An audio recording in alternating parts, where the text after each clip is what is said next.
project files here in Ableton. I haven't tried streaming my screen in OBS before, so you'll have to forgive me if this doesn't work too well. But what I hope to happen here is I hope for this to work out. If I'm doing a 720 stream here, you should get fairly good quality. And you can hear my voice too, so that's nice. So what I'm going to do is I'm going to try and move through a bit slower than usual because I know people need time to tune in and whatnot. But what I hope to do is take you guys through some project files here. There's a lot of names here that you won't recognize because most of the time when I make a track and I'm working on it, I don't call it the final name. The final name is usually what comes after the track's been finished. So I've got a comments box here. If you guys are tuning in and you want to ask some questions about what I'm doing, feel free to jump in and throw me some questions. But to begin with, what I'd like to do is show you guys how I went about putting together the track called Giving, which is a track that went up on my SoundCloud recently. So if we go to my SoundCloud page here, just shamelessly promoting my own SoundCloud page. If you scroll down here, there's a track here called Giving. And that's what I'm going to be showing you guys to begin with. So what I'm seeing here is some pretty shitty video quality. Let's just make sure that that's actually decent. Yes, I think so for the time being. We've got some people jumping into the comments, which is nice. If you're just joining us, guys, I'm going to spend the next hour and a half or 2 hours taking you through some Ableton project files. Balagal says, "Whoa, I'm the first." Some Russian guy says, "Hi, bro." Zoom says, "How long have you been making music?" I've been making music for about, well, since 2007, so I'm not sure how many years that would be. You'll have to forgive my shitty maths abilities. But anyway, I hope you guys can hear this. This is my Giving project, which went up on SoundCloud not too long ago. And unfortunately, I've had to adjust my system preferences to a display size of 1600 by 900, which is actually even smaller than Full HD. So this is quite cramped. What I might do is actually just reduce this size of this puppy down to maybe 90% or something like that. Hey, Screaming Panda. Hey, Morgan Cat. Hey, Bemounty fan. Oh my god, Senpai. Morgan Cat has joined us as well. Thanks for tuning in, guys. I'm going to be showing you guys some stuff in Ableton for the next hour and a half or so, how I've gone about making things, how I master things. There's also some projects here that you haven't heard before. If there are any issues with the stream, please do jump into the comment box here because I will be alt-tabbing to this quite often for over the next couple of hours. Margaret asks, how do you record the different pieces you use for the songs? I use this program here. This is Adobe Audition CC 2015. I'm actually quite surprised they haven't released a 2016 version just yet. But Adobe Audition comes with the Adobe suite, and so the thing I like about this is I can, again, I'm using a crappy screen resolution here, so this doesn't work out too well. Let me just double check that you guys are actually seeing stuff. Yep, it looks all right. I think so. And so, you know, you can assign hotkeys to things like normalize, amplify. I've also got here a FabFilter Pro Q2, which is excellent for EQing. I've then also got the Isotope RX noise reduction software, which is bloody brilliant for taking out noise. If you open up, if you do a lot of microphone recording, you can actually even go into the Isotope RX audio editor, which is this program here. Let's just give it a second to load up. And this thing has not just denoise, but if you look on the right here, it's got de-reverb, it's got de-plosive. This is the big one. This is the de-plosive. If you speak really closely to your mic and you don't have the best pop filter, de-plosive does an amazing job at taking out all of your all of those pops that you get. Anyway, I'm going off on a massive tangent. Okay, so where am I here? Keep doing what you're doing. Thanks very much, Zoom. The notification for the stream woke me up. Oh, that's good. I guess, yeah, that works out all right. We missed you, dude. Yeah, I don't hang around on the internet too often. Why are you using Ableton? I'm using Ableton because, as you can see, I've got a whole drum section here. So let me just solo the drums. So each percussion strike is obviously a waveform on the timeline, and it's super, super flexible this way. I probably could also have gone about things using a piano roll, but I just love being able to drag and drop samples from the browser here into the timeline, and then just manipulating them, chopping them around, speeding them up, slowing them down, warping them, etc. Another way I could have gone about doing these drums, in a way that probably would have been better, maybe, would be to have it in a drum rack or an instrument rack and then do all of these little strikes in a piano roll. And so then obviously here we've got this kind of hi-hat sample loop, and you'll notice that I EQ everything quite substantially.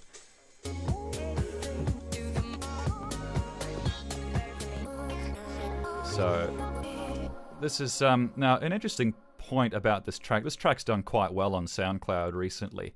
The main sort of body of the track is this loop here, which I actually made in Ableton beforehand and then rendered out as a sample. And obviously we've got a compressor in there for the kick. Let me just take that off for the time being.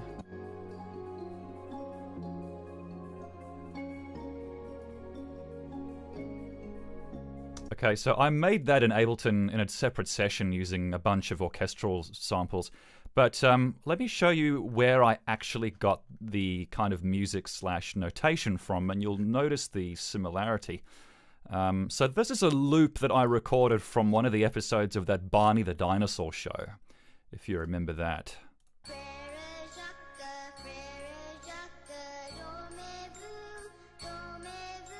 So basically I listened to that, I liked the chord structure, and then I remade it. And then I'll reactivate the kick compressor. You can hear it's reducing the volume on each kick drum. It just helps to sort of, it helps with the whole mixing of everything. The way you do your sidechain compression, by the way, is you've got a compressor here on the bottom right of the screen, and that is on my main chords kind of track. And all I've done is I've clicked this little down arrow here, and I've told it to take the audio level from the kick track here and use that to compress the pads. So you can hear that volume's ducking on each kick. It just helps to mix things together. Bass is pretty stock standard. I think this is just a... this is Serum, actually. I'm using Serum as a synth. Serum is an amazing synthesizer. I need to take you guys through this once I'm done with all of this stuff. Serum is just an amazing synth. You can assign every one of these knobs to a modulation envelope and everything. It's fantastic. Obviously, here's all the vocal channels. Let me just do a quick search through the comments. I apologize, I'm not going to be able to go through comments too much. Have you ever thought about commissioning animation for your tunes? I'd love to, yeah. If there's someone who'd like to animate something for one of my tracks, I'd love to hear from you. Definitely get in touch on my website, pogomix.net. Thanks very much, Bemani fan. Thank you very much. Plex Media Server for the win. Shout if you want remote access to mine. Might be slow, though. Yeah, I've been trying. It's good to see you, Mr. Simon. Thanks for tuning in. Plex Media Server. I've actually just started using this recently. I was worried that you might have to stream your video through your freaking internet connection, but you don't, much to my relief. It all just goes through your local network. How long does it take to create a track, asks this Russian fella. Sorry, I can't read Russian, much less speak it. Yeah, I would say this track maybe took me, gosh, I don't know, maybe a week in total. This wasn't a lot of work. It's basically just finding samples from my library that can go with this chord structure that I put together. And so if you listen to some of these samples, you should be able to recognize what they are. Let's have a look here. Solo this group. That's a Coldplay voice, I believe. That's Coldplay. Then that's just a violin from the iTunes radio. Again, another iTunes radio. Pianos from, I think, a CD of my parents. That's Claudine Longette from an old show. That's Edelweiss, sung by Julie Andrews, I think, who played that lady in Sound of Music. So you go through these. That there is Boo from Boo Bass, Monsters Inc. Okay, so you get the idea. That's how I've pieced all this together. I much prefer working in the timeline. I don't like using the piano roll. The piano roll in Ableton, I think, sucks. I think the FL Studio piano roll kind of kicks its ass. Okay, now what I'm doing is I'm bringing in chords from Music 2000. This is a loop from long time ago. I actually used this in a track called The Greatest Man of All Time, or something like that, some shit like that. And I find that it works quite well with these Frere Jacques chords that I remade. You lay them over each other, and they work quite well. And then you add your serum bass. It's just a really basic bass line. Now,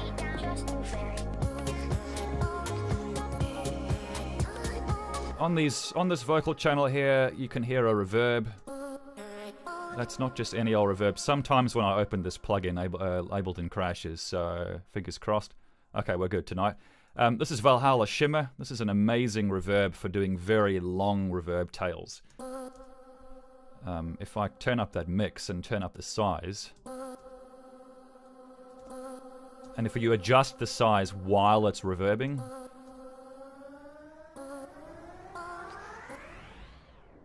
you can get some pretty cool effects. Back down to 0.3, size to 0.5 or 0.4, I think it was. Excuse me, I just had a hot chocolate.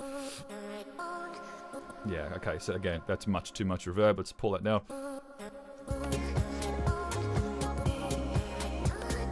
That is, of course, the voice of the little girl from Hook. And we've got some vocals there from, I think that's from AI.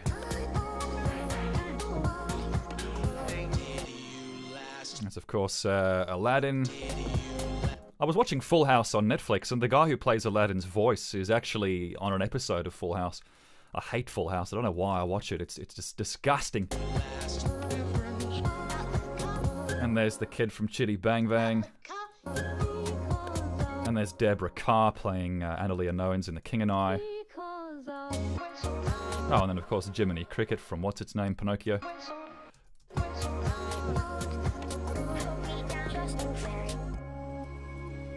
I think all I've done there is I've just muted the reverb of the vocals to allow for a cleaner sort of a bridge. And I think that there is the Jungle Book. Yeah. So that's Giving. That's more or less how Giving was put together. Let's take a look at comments. Very sorry I can't keep up with these comments, guys. I'm doing a stream of project files for you guys today. I see I've missed a shitload already. I'm very sorry. When you're coming back to the US, probably not till 2021 or so when my ban is lifted. Any chance you might come tour the UK sometime? I've been talking to Joshua Kershaw, better known as Geesh, about this actually. I would love to play the UK, but I don't seem to have much of a sort of a fan base kind of clientele in the UK though. Any thoughts on free or open source audio software DAWs? Yeah, Audacity is pretty good. As it happens, I'm using open source software to stream this footage. This is OBS, and OBS is fantastic, except for the fact it refuses to work with my RME interface for my microphone. I've had to use my crappy Native Instruments thing. But if you go into your preferences here, you see that you can adjust your, you can choose which service to stream to. You can adjust all of your X264 settings, which I think is fantastic. I can dial in my exact upload speed, which I think caps out around 4,000, so I've limited it to 3,000. CPU speed and whatnot, audio I've set up to have Soundflower coming from Ableton, and my audio control one for microphone. So this is great. I love this software, and it's free. Ustream Producer, I think, costs $200 or something ridiculous, and then you got to pay $100 a month or something like that. I see Livestream is actually worse. So, yeah, that's the Giving project. Pretty straightforward stuff, really. I'll take you guys through some more in a second. Thanks very much to... Oh, my goodness, I can't pronounce all of these names. Just Blue Fairy. Yeah, that's an old track. UK fan, that's great. How you guys doing? I think Mr. Simon's a UK fan as well. I've had no problems with OBS so far. Yeah, it is pretty versatile. It's fantastic. I would never bother with Ustream Producer or Livestream after this. I think this thing just blows it out of the water. It does have some problems streaming your webcam and your screen capture at the same time, though. Seems to just overload it. I find that the 5K iMac, which I'm using, this is why it really slows it down. This is why I've had to reduce my screen resolution, because when even though you tell it to create an output of 1920 1080, it still captures and compresses your entire 5K resolution screen. So, needless to say, that's quite an arduous affair. Greetings from France. Thanks, Unfazed. Thanks very much. How do you typically organize your samples? Christ, I don't organize things at all, mate. As you can see, I have got no organization here at all. I think what you might be talking about is maybe how I put them into folders. I basically just got bits 2016, 2015, 2014, 2012. Wow, it's been 2012 already. It's been that long since I made the Grover Groove track.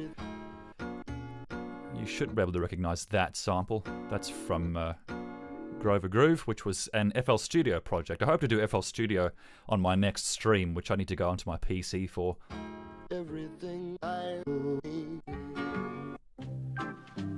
Good old Sesame Street. Okay, so let's pop open something else here. Let's see. What can I find that you guys are also familiar with? Let's have a look at the Baba Kanda track, the Robert Tilton remix. In the meantime, check out some of this. Aussie fan from Melbourne, thanks very much for tuning in. I visited Melbourne not long ago. It's pretty awesome, actually. Really artsy-fartsy part of the world. Don't know how YouTube Live works. Yeah, YouTube Live is a bit of a weird monster at the moment. It's still in beta mode as far as I can see. How did you learn to do all of this? Geez, I don't know. I just downloaded a demo version of FL Studio. Speaking of which, actually, where is what is the what FL Studio version are they up to now? Let's go have a look. It's 12. I'm not sure if they have a Mac version just yet. It would be nice if they did. FL Studio 12. Let's have a look. See, download. I've seen that they're doing a beta version of the Mac version. It would be nice if they released a, 32-bit installer. So if you download this, it actually doesn't say if it's Windows or Mac, but I think it probably is just Windows. If you download this, for example, that's an exe file. God damn it, I'd have to get thingy-ma-what's-it. I'd have to get thingy. Difference between Ableton and FL, perks and pitfalls. So Ableton is great because I think the automation system that you've got here is second to none. All of these little red graphs that you've got here are just so malleable. In FL Studio, you have to create a separate clip system altogether just to house your automation fades, which I think is a bit clunky. Also, if you go into a piano roll here somewhere, which I actually don't think I used any MIDI data for this track.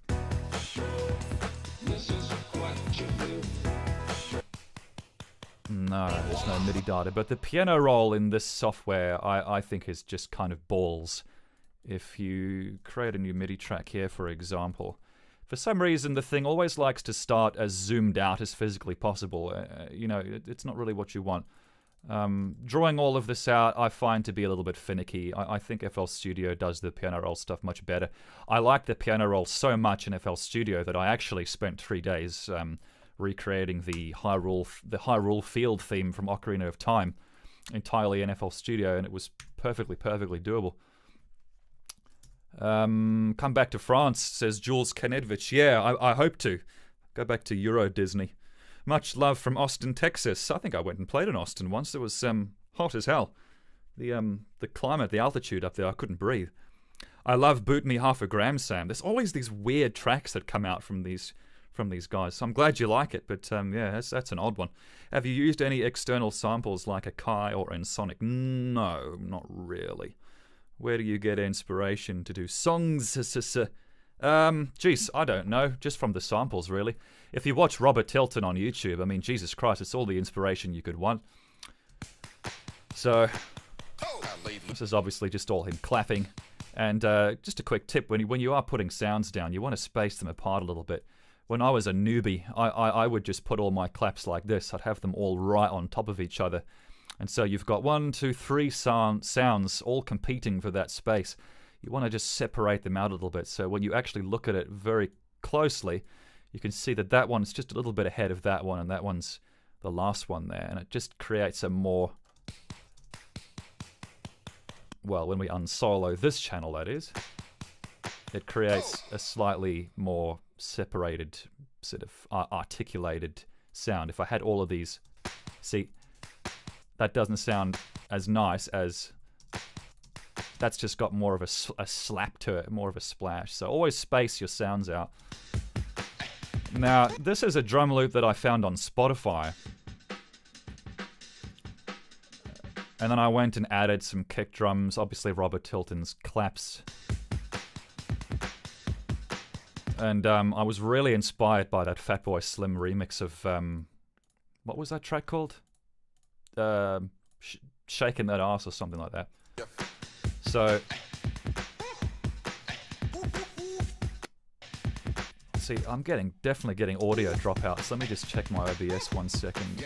No, that still looks okay. Okay, so, I mean, that's all pretty straightforward. No plugins or anything fancy.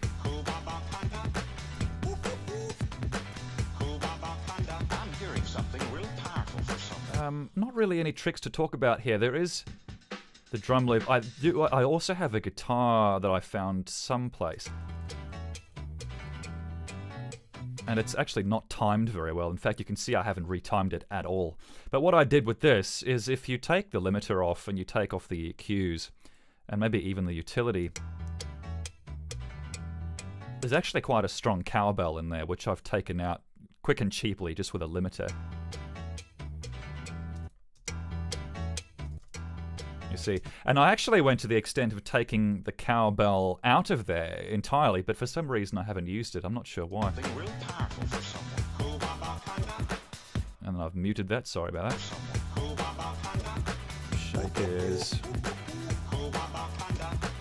And now listen to this.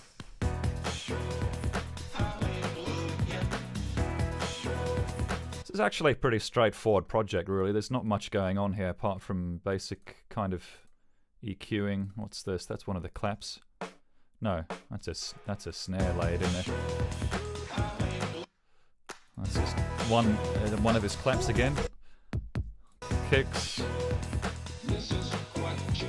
And obviously I had to pull some of these vocal samples through Melodyne to get them tuned.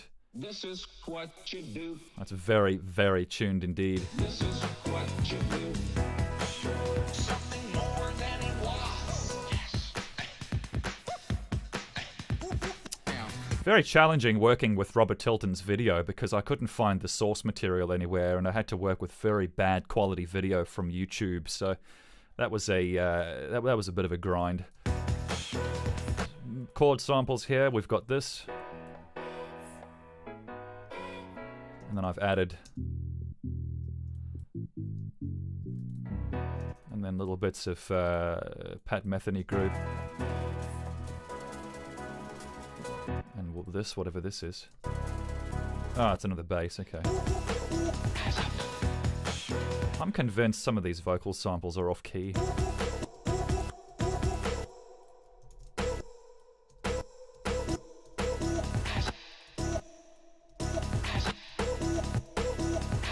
I would actually maybe shorten this one just slightly because it's a bit...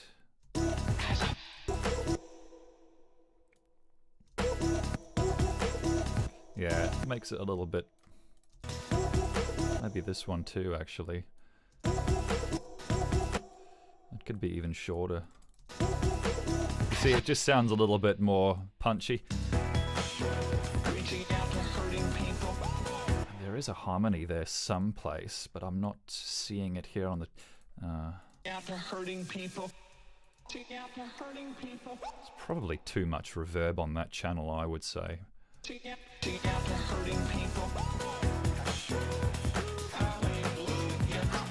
Okay, anyway, that is the Robert Tilton track. Not a whole lot going on there that's anything too fancy, but there it is. Okay, so let's look through some stuff here that I haven't shown you guys just yet. Not a whole lot, really. DDBR is a remake of the track I heard by Todd Rundgren, however you pronounce his name, who composed all the Dumb and Dumber music. So if you take a listen to this,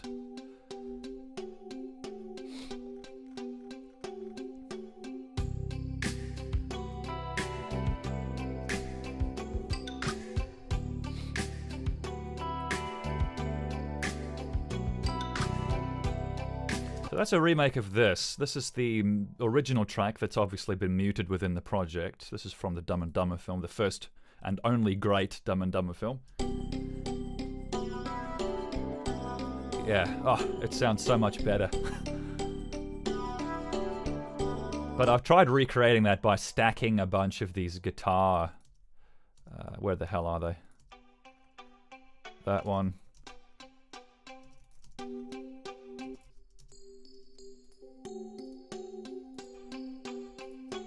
And the bass was super easy. It's just a fretless.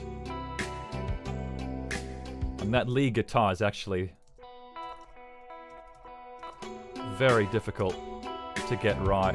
If you listen to the original, oh, it just sounds so much better. It probably isn't. I don't know if I would even say that's a real guitar. It could be a synth. But yeah, I'd love to get some vocals over this.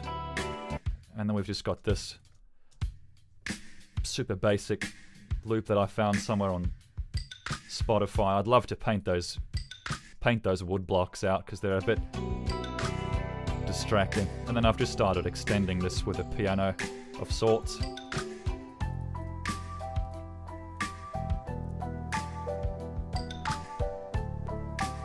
Super basic. This is actually a loop that I found on the end of something Sky sent me. Homestar Runatron on YouTube. It's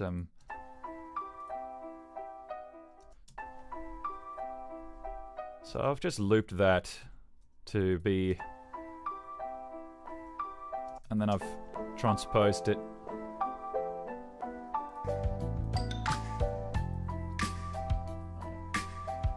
And the idea is to come back.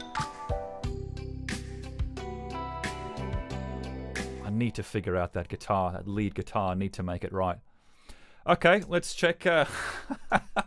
This is probably the most boring stream ever made. Let's check the comments section. My favorite songs are Splurg and Shitter and Mending. Yes, Splurg and Shitter was an FL Studio project. Very, very old, very, very shitty. Your tracks are always too short. Yes, they are. Are you using the push 2 in your workflow? Well, I made some stuff. Okay, let me see if I can find the thing that I made on the push 2. I've actually got a few things here that I've made on the push 2. There's a few here, and because I haven't named them in any way, I can't remember what they are exactly. So we're going to run into some crap here. Make no mistake. Oh yeah, so I made all these little drum loops and little bass lines on the push 2. This is what it's great for.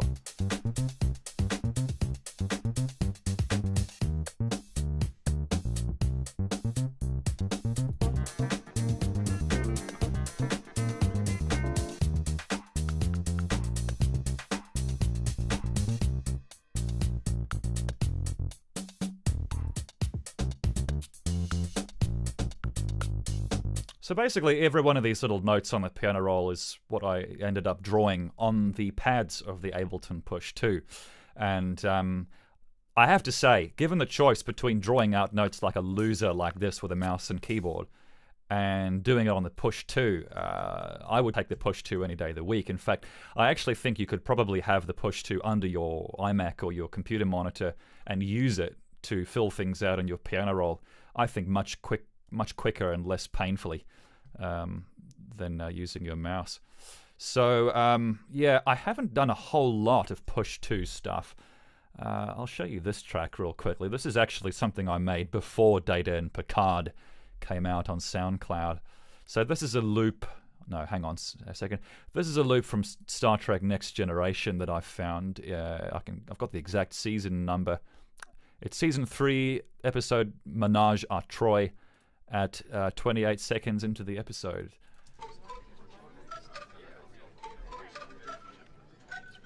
So then I start bringing in some of the old pads from the Fluid game.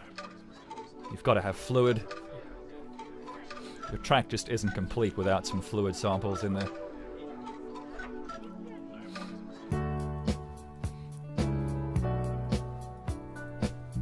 I'm actually not a big fan of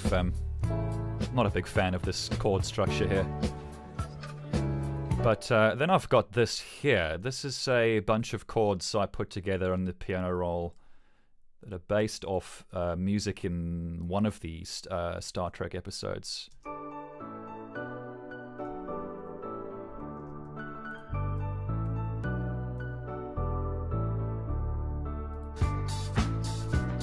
These drums are very temporary, by the way. I probably wouldn't use... No, I'm not going to end up using those.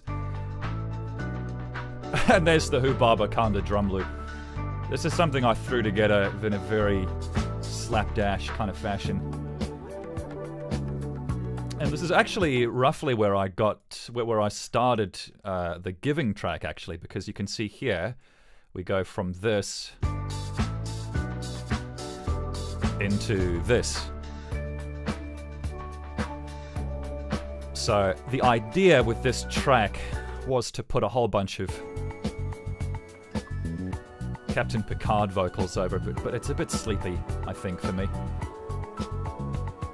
I should actually go through the Data and Picard project. I'm not sure if it's on this computer, though. I'm thinking maybe it isn't. Yeah, that's kind of annoying. It'll be on my laptop, my Alienware frickin' paperweight Alienware laptop. Okay, let's check comments again. Sorry. This is far beyond boring. I agree. I love watching your vids like this. It gives a sort of feeling of your awesome talents. Okay, if you say so. You've tried using the pencil in Ableton piano roll, right? Still don't compare to FL, though. No, it doesn't. There is a pencil in the piano roll, yeah. Where's the piano roll thingy here? Yeah, I don't know. I just think it's clunky. I think this whole thing... There it is. Okay, it's a little bit nicer, I suppose. You can't drag them out, though. You got to select. And this levels system down here is freaking terrible as well. You have to select stuff. And if there's 2 notes on top of each other, you do them both at the same time. I don't know. I just think FL Studio and Ableton need to get married. Okay, so that's this shitty track. Let's find something else. Let's load up the, whatchamacallit, Smack and Snack that went up on SoundCloud not too long ago, which is actually called Mr. Houndtown, which makes no sense at all. I called it Mr. Houndtown because it just sounds like that's what the guy is saying. Where is he? Mr. Houndtown! That guy there. So let's break this track down. We've got this bass loop here, which has an annoying cowbell in it. You can see I've tried to EQ that out. Saturating a little bit of multi-bands, EQing it again, and some compressor to get it to duck behind the bass.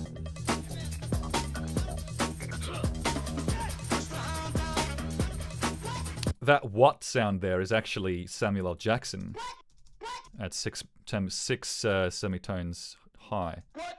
I think he's actually saying, let's drag this out. Where is he? Yeah, that's Samuel Jackson.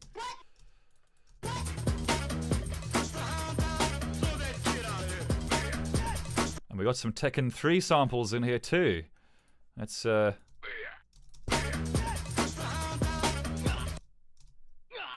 Tekken 3.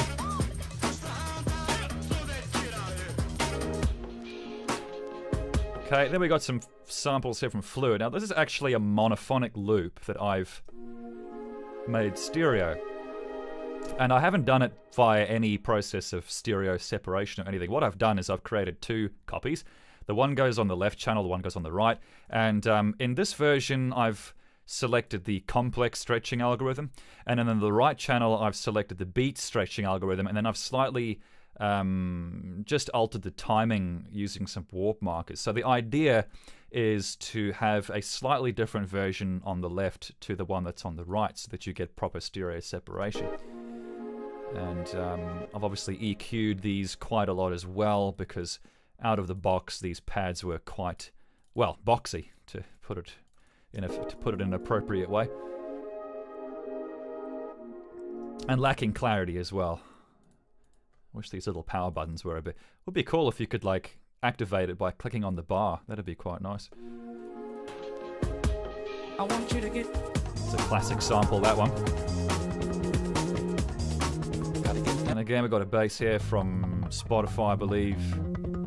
EQ'd, compressed, saturated, compressed again. And then we've got another fluid sample. And another fluid sample. Some vocals here. Gotta get down. This is from that Brio track that I put out long time ago. Gotta get down. Down. I want you to get down. Gotta get. Yeah, I think I just scaled this down. Down. Yeah, that's just scaled down. I always... Down. It sounds like it's doing a vinyl turntable speed down or something. Okay. And then we got some harps here. I'm not sure where these harps are from. Again, had to EQ this quite a lot. If you take that EQ off, both of them, it's like, oh god, my iMac speakers are actually distorting on the bottom. I'm using iMac speakers just for the stream, by the way. I would never use an iMac sound system for mixing. This is just for streaming purposes because of the way I've had to set up my audio card. This is a Ronan Hardiman sample. Or it's a Dungeon Keeper sample. One of the two. Actually, I'm not 100% sure. No, that's definitely a Ronan Hardiman sample. And when I mixed this on headphones, I actually discovered that this sample was about a semitone too low. It was off-key by quite a bit. When I flicked over to speakers, it became apparent. So, always mix on speakers, kids. We've got some more Tekken 3 samples coming up here. Now, I haven't added any effects to this sample. This is actually... That's how it sounds coming out of the Tekken 3 PlayStation 1 game. So they obviously... I think it's so cool how they've obviously run his voice through some kind of guitar amp. They've tried to make his voice sound like it's an electric guitar.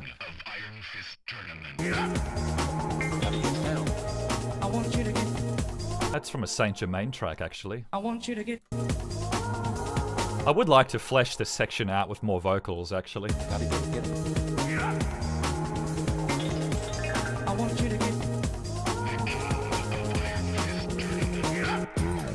Okay, and then here we have... That's from Skyrim.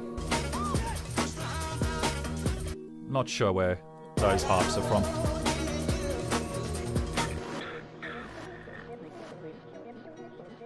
This here is actually...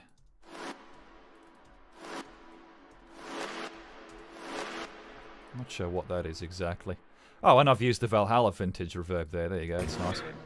Let's see if I can open this before. Okay, if you're in the market for a good reverb plugin, this is the one to get. This is Valhalla Vintage Verb. This costs not hundreds of dollars. It costs me 50. I think it cost me about $50 to buy this thing, and it sounds really nice. Not the best demo material there, but definitely check it out. And I've got this sample here from Spotify. I've doubled it up and transposed the second one.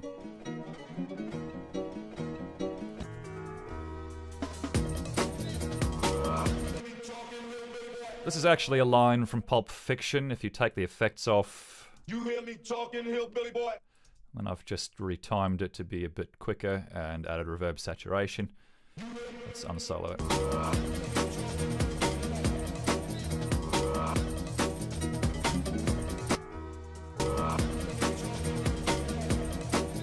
Yeah, and then I've just got some kicks stacked on top of each other.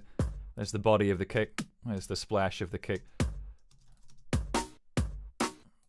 Nice. I found that snare on another Spotify track somewhere.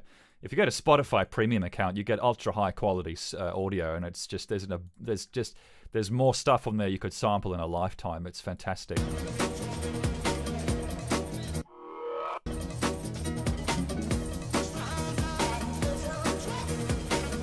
Yeah, so that's Smack and Snack, which started life out.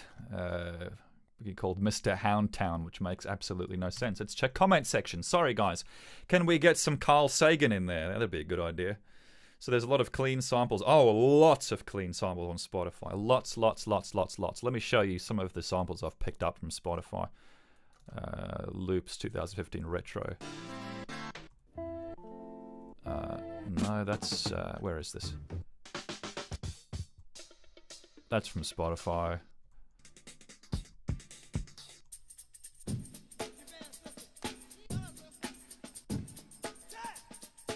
All Spotify stuff. Spotify as well.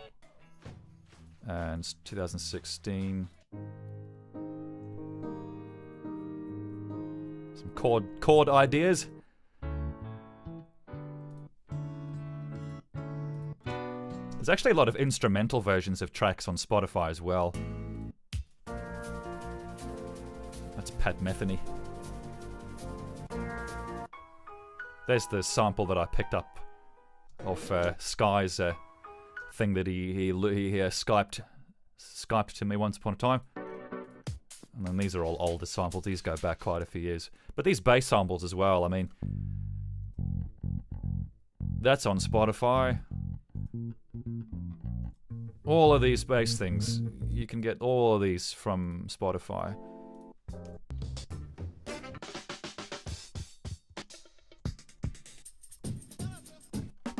Oh, these are loops. I could swear to God I opened my bits library.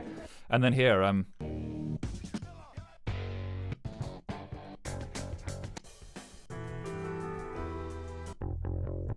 there. That sample there you should recognize.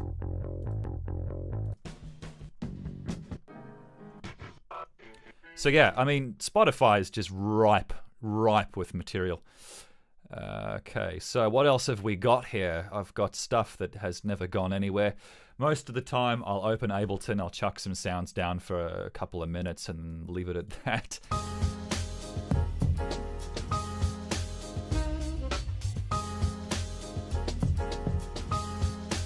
That's appropriately called Nonsense 1. Yes. Just little ideas. This is something I made the morning I found out that Alan Rickman passed away, the fella who played Severus Snape in the Harry Potter movies. We're losing all the greats, guys. We're losing Robin Williams. We're losing Prince. We're losing David Bowie. We're losing Christopher Lee. I tell you what, it's dark days, man. It's dark days. I'm actually just going to chuck a limiter on here because this is really freaking quiet. Don't know why. Just never paid attention to it. Just for streaming purposes, I'll pump this up a little bit.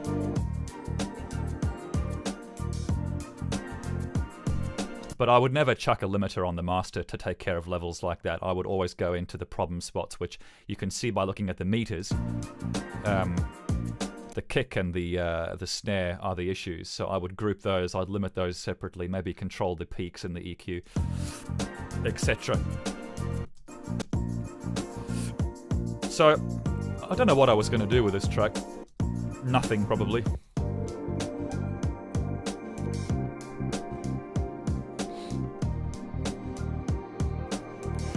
There's something off key there.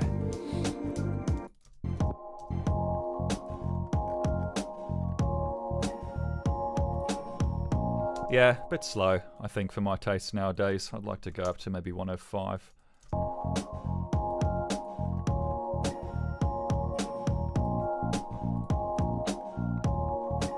And that bass is basically just that bass loop, but then kind of changed in pitch. So there's -5, -2. I think I've set this stretching method to tones. I guess I figured it just sounded better than the others. Bass is actually quite tricky to stretch. You end up with all sorts of shitty sounds that you don't really want.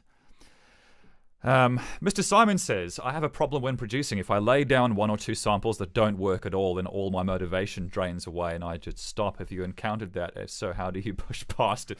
I have encountered that problem, and yeah, cripes, I don't get past the motivational problem at all. I don't know. It's weird. Like, there's 2 ways to sit down to Ableton or FL. The one is to say, I'm going to make something great.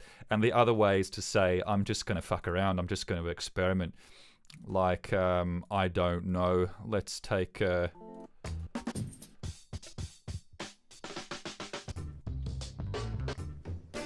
know, like, let's say I'm working with that. Which doesn't have any BPM assigned to it. We'll put that on complex. I think I used this in Smack and Snack, actually. That's useless. Oh, okay, that's the issue there.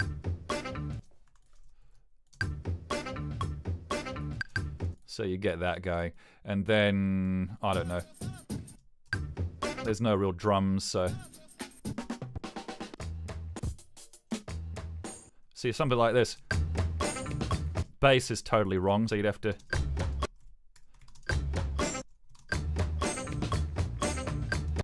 And you might even have to take the bass out. You'd have to sort of... I'm doing this on iMac speakers. This is a really bad idea. But here you...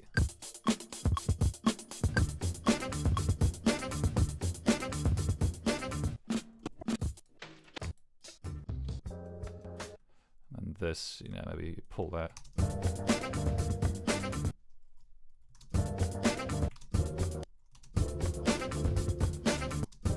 Yeah, so I don't know. It depends how you're making tracks, I suppose. If you're using loops like I was there for time's sake, or if you're doing something more like the Giving track where it was tons of little samples kind of together.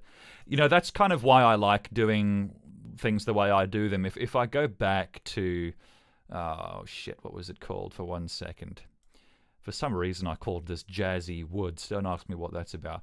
But in the case of the Giving track, I mean, there is no such thing as things not working out, because the track, I started with the drums like this. And then I dropped in this, which I had already made in Ableton the year before. So then I just added bass. And then all I had left to do really was just draw these vocal bits out.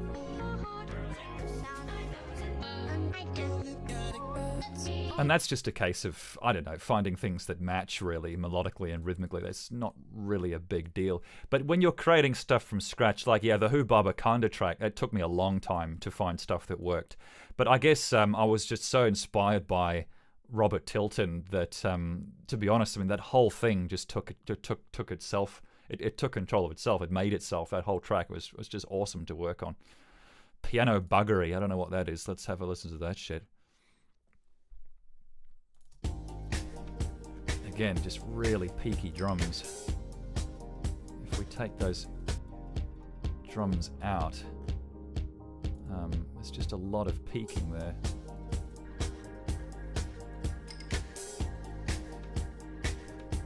Yeah, okay, that's nothing special. This is quite interesting here. This is a track I was putting together for a singer as a reference. Okay, so this is a reference. This is not supposed to go out anywhere.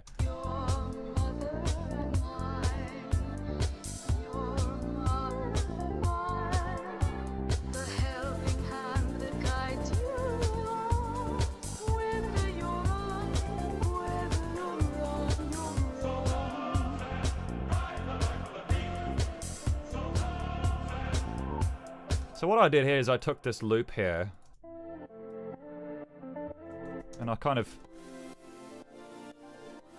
recreated it using, what is this, serum? 2 serums stacked on top of each other, that is.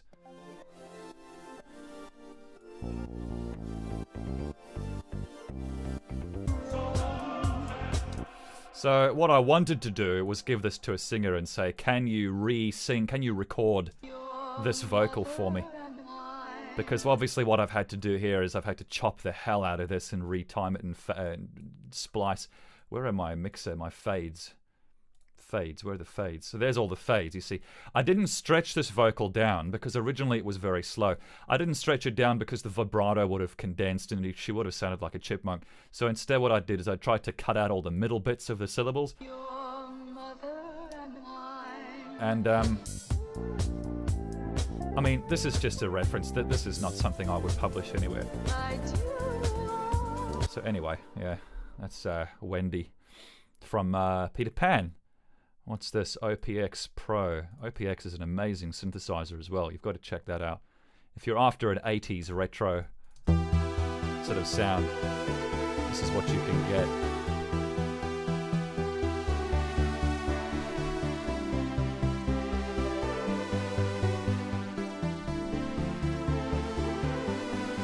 There's actually something much better than that I made recently with OBX.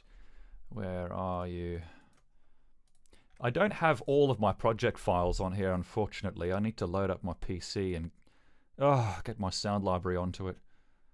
But this is some OBX stuff.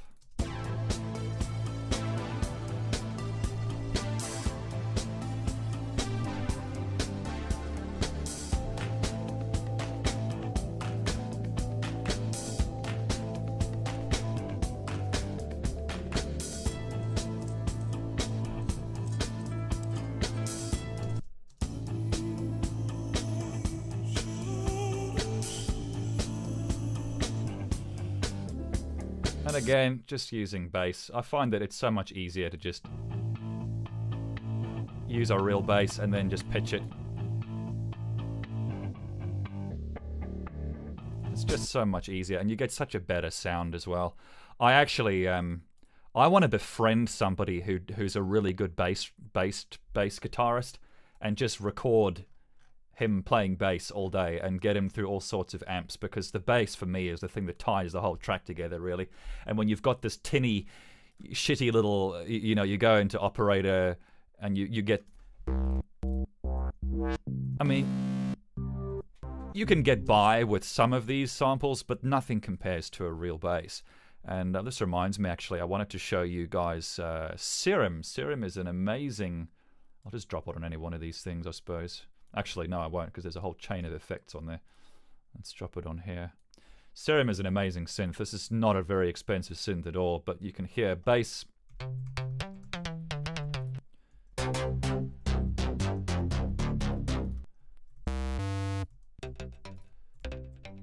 Some stuff that I've made, actually. I've made some sounds in Serum from scratch. This is a...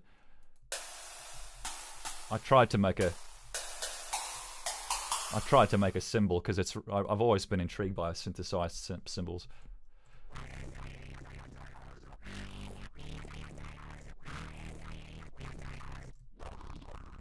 So that's an example of wavetable synthesis. If you go in here, how do you go in here? I haven't used this thing in a long friggin' time.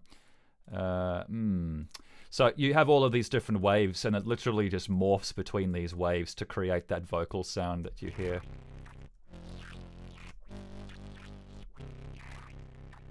All right.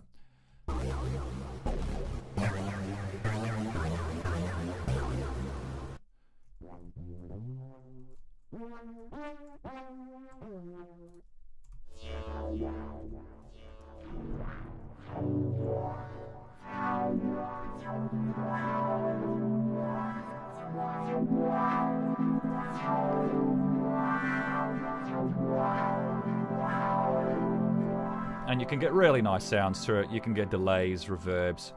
Whereas some of the actual stuff, some of the pads in here are pretty fantastic. That's shite. Oh, these pads, these don't sound like pads to me. Crikey.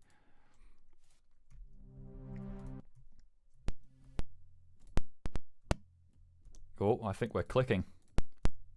Yeah, I think we're clicking. Hang on a second. I think I may have just killed. I think I may have just killed my audio.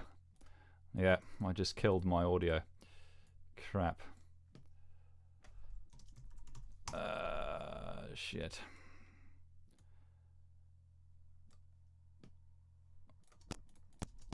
Okay, let's just close this and reopen. Okay, well, at least my mic's still coming through. I think I killed my serum destroyed sound flower. That's the way of it. Okay, is this working now? Let's have a look, see.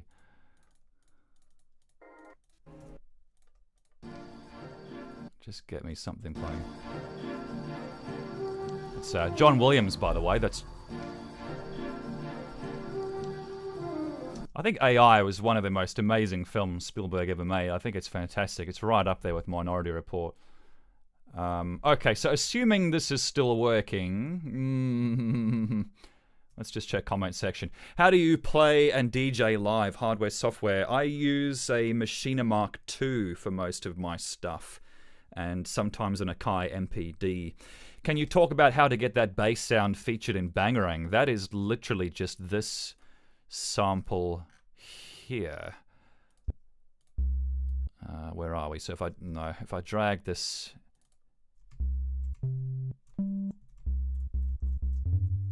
okay, and then I might sort of stack that. If I put that in a group, so if I listen to this sample as it is, it's very low down. So I want a sample that's maybe not so low down. So this one wants to come down.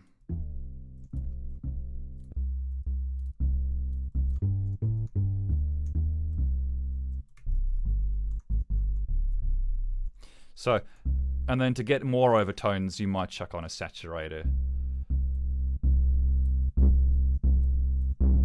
Maybe not in this case, because that actually sounds pretty freaking awful. Anyway, but the idea is to stack on your samples together so that you've got your sub bass, and then you got something a bit further up, and then maybe that's quite nice and round. That.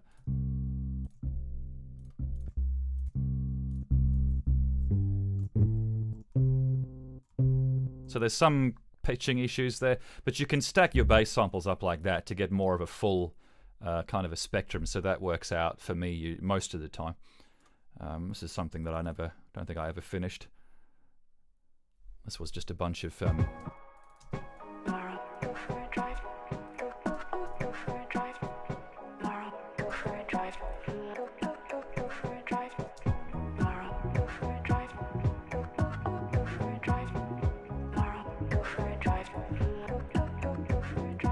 so here I've just taken this loop, which is awfully pitched actually. It would be better to use it on a complex algorithm. And then I've just EQ'd that to get the bass out of that on its own. But it's just it's a Saturday afternoon when you've got nothing better to do really. And then I've got a track here which is kind of an ambient thing that I had coming together. This is just a whole bunch of shite. I had a drum beat in here and then I thought it might be cooler not to have it. This sample here is a bunch of chanting recorded from the Baraka film, which I really like the texture of, and then I've had to pitch it so that the voices are in key. And some of you will recognize this sample coming in here.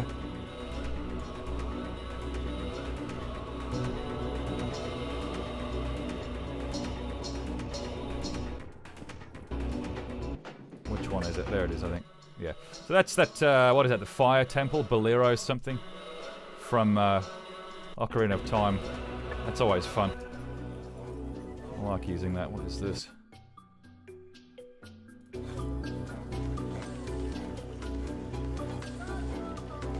And then this is...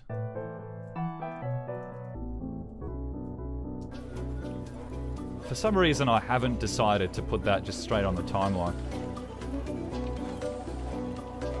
I mean, that there doesn't really require a piano roll, does it?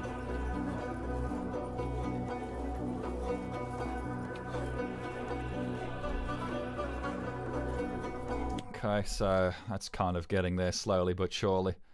Push Fun 1 and Push Fun 2. Yeah, this is some stuff that I put together on the Ableton Push 2. Which is, I mean, I find you can never quite get there. You can never do as good a job on a hardware controller that you can with a mouse and keyboard, as much as I wish you could.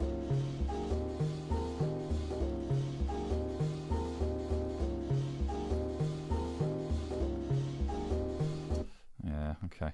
And then there was a second one somewhere. Bloody hell, there's too many. Yeah, had some crackling in there. Had a little noise, a crackling generator. So this is another Ableton Push 2 project.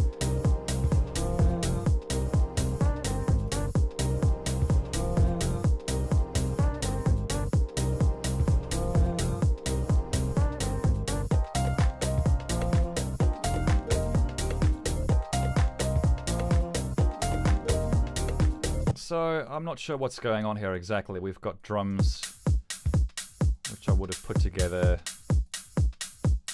in on the pads, and then we've got a bit of that. Bass, harps, piano, but somewhere around here I used the beginning of that Floating Points, that Truly track by Floating Point. Or is it? That's from Mary Poppins, that bit. And then there's, where is it? That's bass again. It's gone somewhere. No, drums. Maybe it's this thing. I can't find it. Maybe it's up here. There. So, yeah, that's taken from...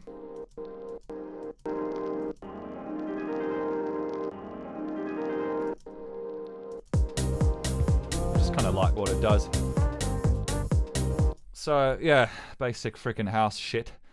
What else have we got here? Some stuff that I never really made anything out of. I just want to make this track. I just want to call this track E for obvious reasons.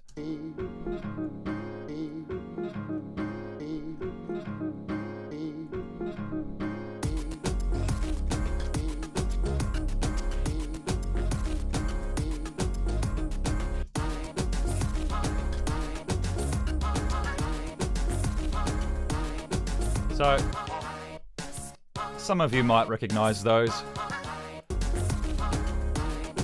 And then what I've done here is I've taken all my fuzz samples and just chucked them out into a piano roll. You get these sounds actually just by dragging and dropping different kinds of file formats into an audio editor and just forcing it to interpret the file as audio.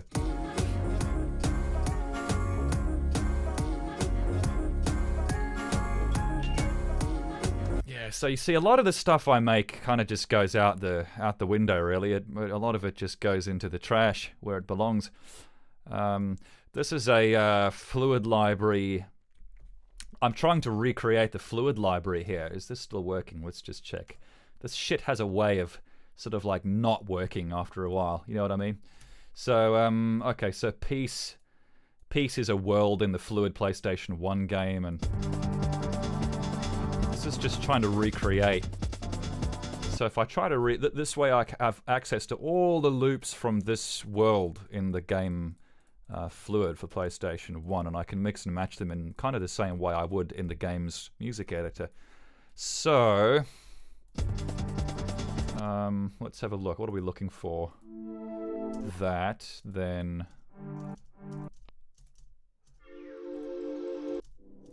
Ah. Yeah, that was one of them, and then... Where is it? I should be able to judge it by the waveforms, actually. Here, this one. Okay, so you get those three going. That's the wrong bass. There we go. And then percussion, whatever that is. It's definitely... There we go. That's the Amen break, by the way. For those of you who don't know, the Amen break was recorded... What was a drum... This has been used in everything, this drum loop. This has been used in Powerpuff Girls. It's been used all over Cartoon Network, Nickelodeon. It's a drum loop, it's a drum fill recorded by the Winstons in the 60s. And sure enough, here it is in the Fluid sound library. Yep, that's the right one. That's the right one. And then... Yeah, so I've mixed and matched all the ones that I did way back in the 90s now. Need some levelage.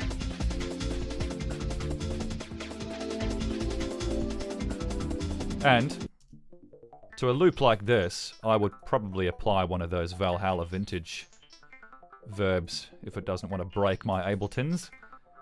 There we go. So, here you go. Very nice reverb. You got different presets. That's obviously much too big for this.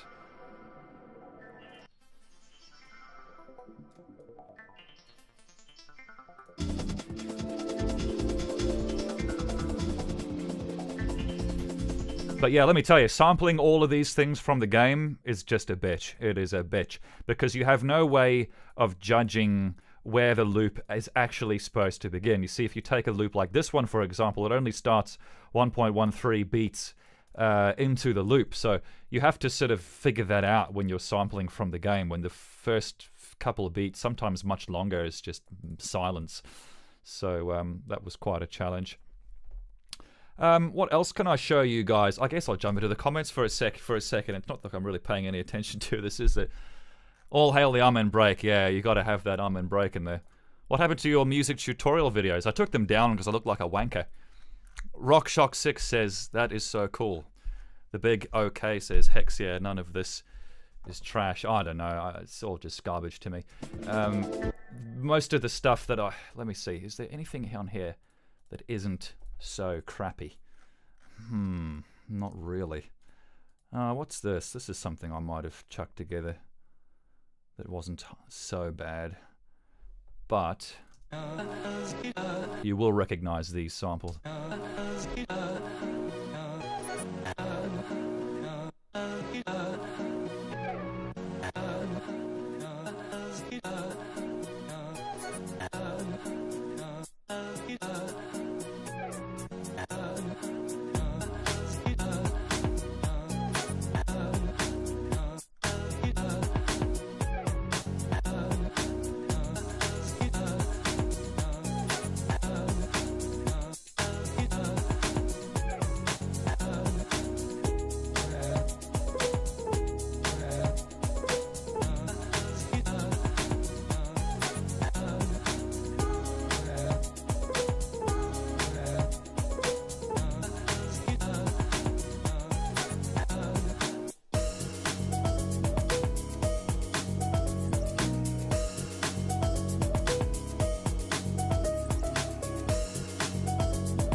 Yeah, so you've got samples in there, obviously, from, what was it, Paint Your Wagon with Clint Eastwood.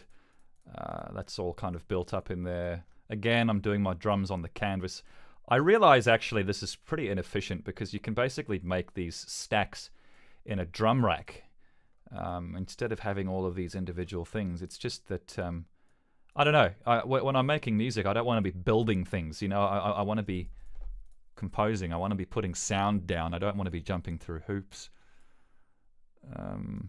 That's kind of something that really works for me inside FL Studio. Shit, what else have I got here? Not a whole lot. Trap crap, I think that's what my, that's the first version of, oh god, what's it called? Let's just listen to it. Yeah, you know what I mean.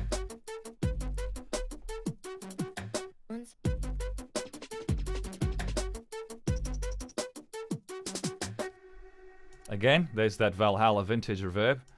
Excuse me, the shimmer. The Valhalla shimmer is giving me that really nice reverb.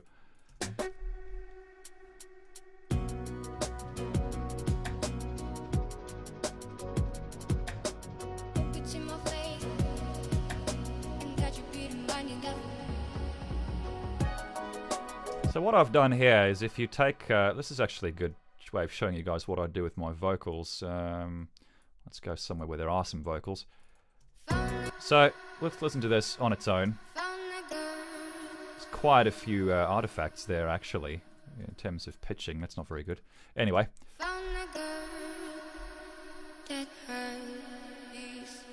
Christ, that is a big reverb. I think I might just mix that down a little bit.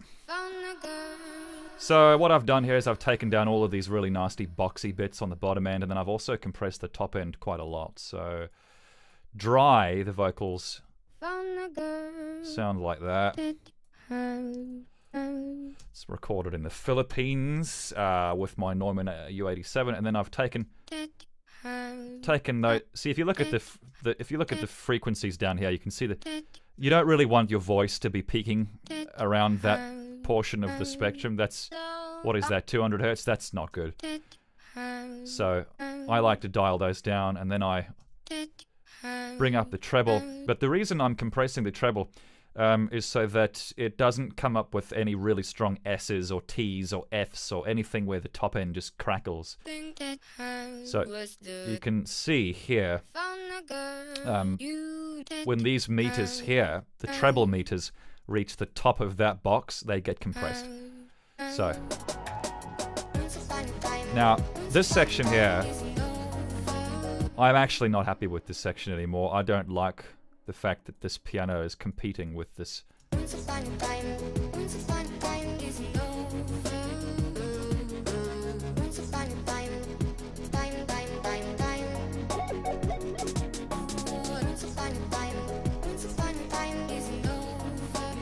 You know what I mean? Like the piano's sort of prying attention away from the voice. I would prefer to have a straight synth that adopts the chords of this piano, but is a little bit more linear and not peaky in the way the piano is. Because on its own, it sounds like maybe what you need is let's see if I can do this without killing my Ableton again. Every time I drop these Valhalla things on here, it wants to have a shit. Maybe they just need to gel a bit more.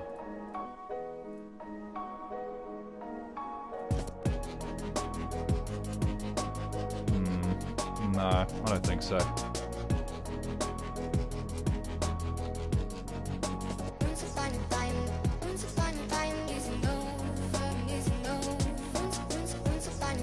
And yeah, look, it could also be these serum basses.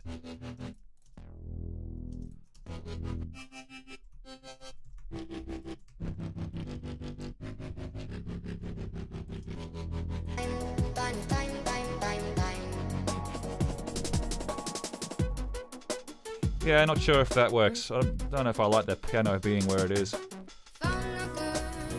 Oh. Gotta put that reverb back on the vocals.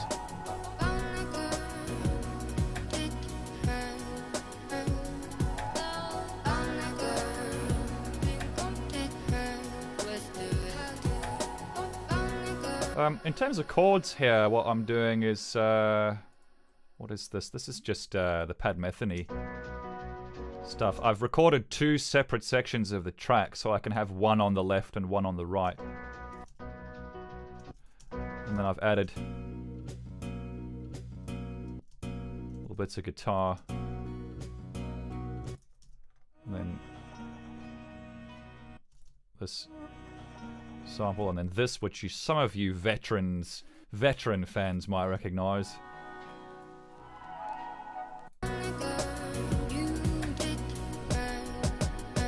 And then we go through this crap again. You see, I feel like these vocals are a little bit off time, actually. If you select maybe these, pull them this way. That one needs to go even further back. No, maybe not. That's unusual.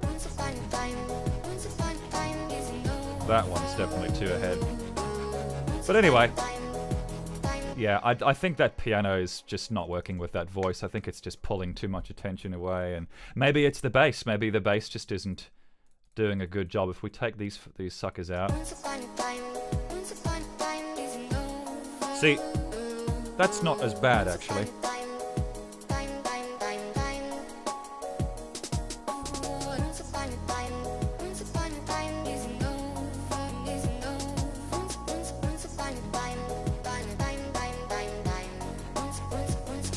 Yeah, maybe the wub just needs to be brought down. I don't know. So that's Once Upon a Time, obviously. That's also on the SoundCloud page. Let's have a quick comment section, because I'm rapidly running out of things to show you guys here. Let's go see if anyone's even still here.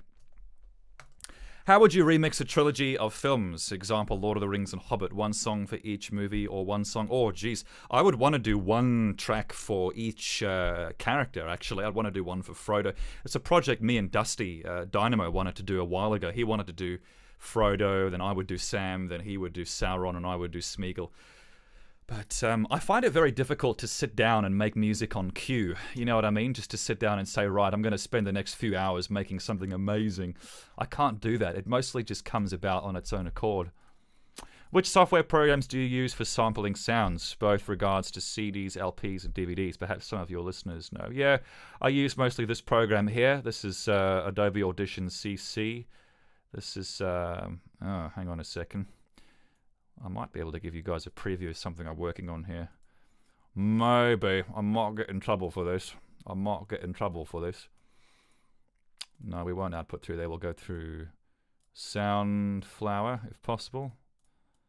If possible. Is this going to work? Maybe. But which one is this? This is the old one. So this is a track I'm working on at the moment, and as someone asked, which software do I use to record and manage samples? This is it right here. This is Adobe Audition. This was formerly known as Cool Edit Pro when it was owned by Centrillium Software before Adobe bought it out. And I think Adobe has actually just made it better, to be honest with you. I think they've introduced a whole lot of extra things. I assign hotkeys to all of my things, like L is my limiter. That's Foxengo Elephant. That's a great limiter. Then I use... FabFilter Pro Q2, as you can see here. So this is Audition.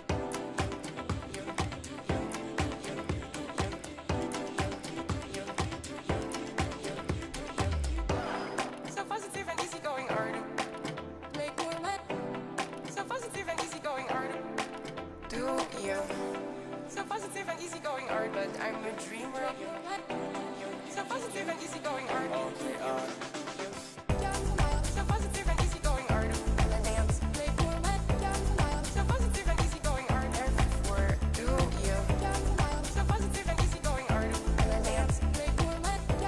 So positive and easygoing art. Therefore, do you? And I can't show you the next bit. I'll leave the next bit and for when the actual thing gets published.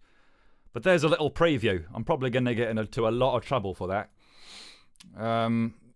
So, yes, Audition is just the way to go, I think. I can't imagine what else I would want to use. What made you start getting into making music? What age did you start, and how did you make it back then? Well, geez, I started making music when I was about 12 or 13. And, yeah... I started with a video game called Music 2000, which is a very, very old game. Well, it's not as old as Music, but if you go here, Music 2000 for PS1, and then you go to Images. That's it there, Music 2000. It's quite a game. I still actually use samples and stuff from there. If you go back into here and you go through my very old samples. For example, that's from Music 2000, and so is that. I've used that quite a bit. That was actually, if you go to Nicey Nicey, which is my mix of the Mighty Boosh, I ended up starting this track. This is probably going to stream like crap. But there, you can hear that. Wow. That is that sample there. That is full Monty. That is straight out of the Music 2000 game. So that's how I started my days, on a PlayStation, on a beanbag, 13 years old. Yes, so, and then things just kind of took off from there. The PC version, yeah, I had the PC version as well, but I don't know, I didn't enjoy using it as much for some reason. I still have the original copy, yes, I've got all my PlayStation 1 games. I was behind, no worries. Oh, thank you very much. Yeah, I'd love to show you that, but it's on my freaking Alienware laptop. I'll have to go back. I'll have to go to my laptop in the next stream and get that working. EJ, yeah, EJ was interesting, wasn't it? How do I get to my chat window and not the main window? Any Star Wars remixes on the horizon? No, but I understand Geesh is working on a remix of The Force Awakens at the moment. He was going to release it on May the 4th. Star Wars Day, but he hasn't gone through with it. I think he's just found himself perfecting it till Kingdom Comes. Yes. Can you say that you're doing doodles at Ableton and later you pick something you want to finish? Yeah, I guess so. You start off making sketches. Like Mr. Simon said, a lot of the time you put things down and nothing really happens, and then you just lose all motivation, really, don't you? I started with Rave EJ, which was available for PC a few years later. Similar, though not as versatile. Oh, okay. There had some great loops in that EJ software. Jeez, I remember playing that on a beanbag once, actually. That was amazing. As a kid. Great to hear from you again, man. It's been way too long. Thanks very much for tuning in, mate. I really want to see you live. Come to Montreal anytime in the next couple of months. Years. Yeah, I'd like to go to the States again, if only I could. Started on FL Studio 10, stuck with it since. I still think FL Studio is good. I really do. In fact, every time I hear stuff that Geesh puts out, I'm quite inspired to go back and check it out again. So, yes. What else can I say? I've got a bunch of shit here called Untitled, which is interesting. Not sure what that could be. Maybe that is the No Worries track. No, what is this? That's literally just nothing. There's obviously samples here that haven't loaded. Sample is offline. Yeah, fair enough. That's exciting. Noise and shit. Oh yeah, I remember this. I think I remember this. I think this had a whole bunch of... Okay.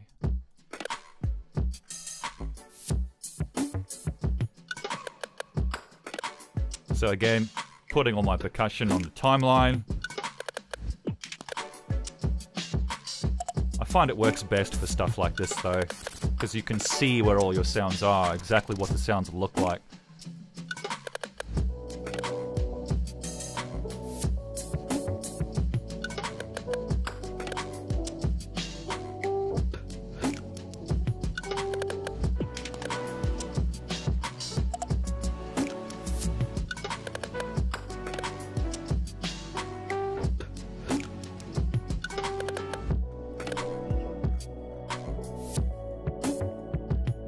Just FM8.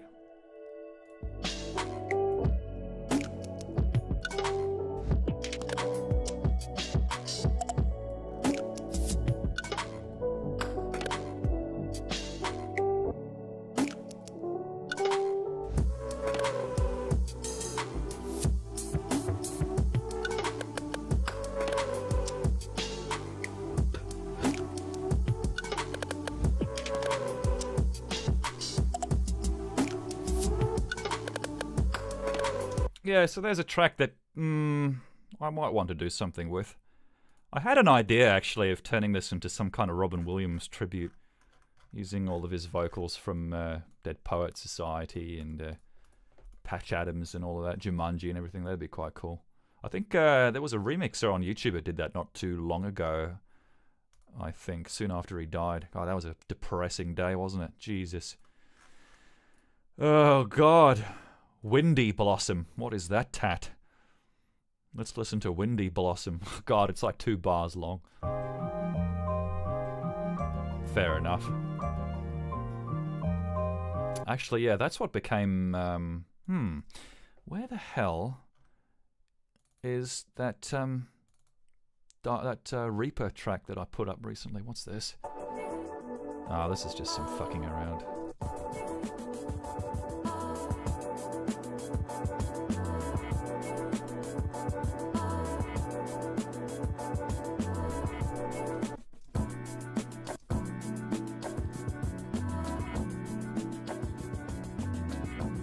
Automation. I love automation in this app. So much better than FL's, I think. FL will get there. They just need time. But yeah, I'm trying to find that Dream Reaper track. Bloody hell, I've got no idea. This is it here. Okay. Yeah, Dream Reaper's a track I put up on SoundCloud recently. And I'm just really happy with it. So in this case, I've actually got that sample in a simpler, or a sampler, played through 2 notes on a MIDI track. And I've done a lot of automation throughout this, because I was listening to tons of dark techno on Spotify. I found it quite inspiring.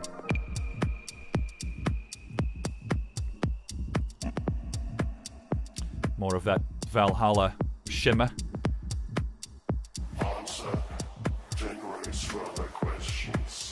It's the voice of Eckhart Tolle.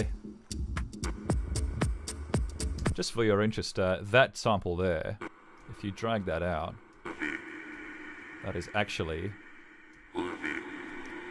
Ribbit. That's that frog from Parappa the Rapper. I just wanted something to go there. So drums are on a rack. Finally, I'm getting the idea right. Eckhart Tolle's voice is slowed down a fair bit and it's chucked through 2 chorus modules.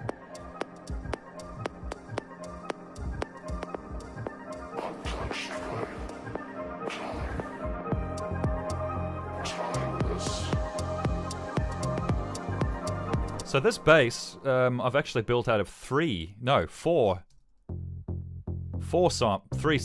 3, only 3 are activated. This one's not activated.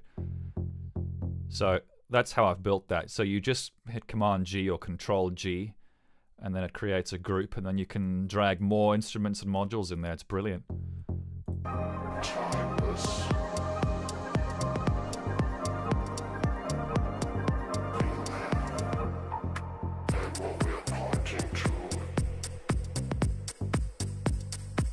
Automating the reverb. It's quite fun. This sample here is actually from an old Dutch children's TV show. I don't think it was Moomin, although Moomin was Swedish, I believe.